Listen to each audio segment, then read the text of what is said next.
আহমেদাবাদে গুজরাটকে ঘুরিয়ে পন্তের দিল্লির রেকর্ড জয়।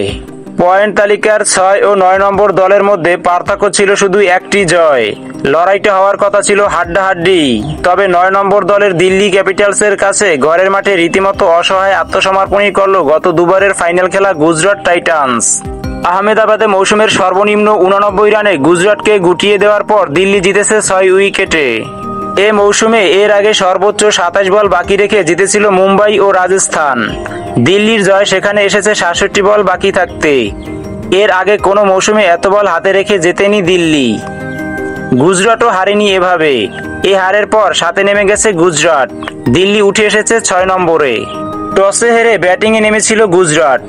দ্বিতীয় ওভারে ঈশান্ত শর্মার বলে কাভারে অধিনায়ক শুভমান গিল ক্যাচ তোলেন। গুজরাটের ধসের শুরু সেটি দিয়েই। প্রথম 5 ওভারেই তারা হারায় 4 উইকেট। গিলের পর ফেরেন ঋষিমান সাহা, সাই সুদর্শন ও ডেভিড মিলার।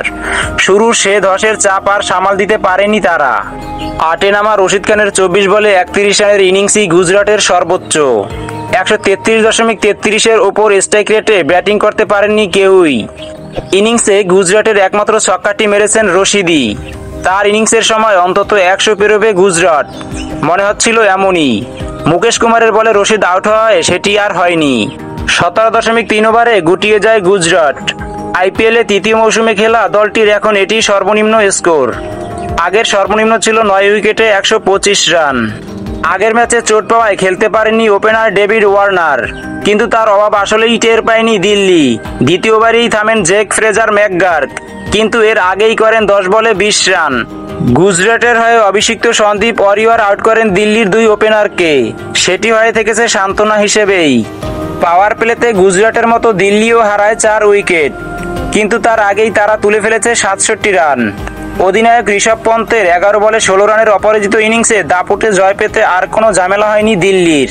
এমন পারফরমেন্সের দায় নিজেদের উপরই নিয়েছেন গুজরাট অধিনায়ক গিল।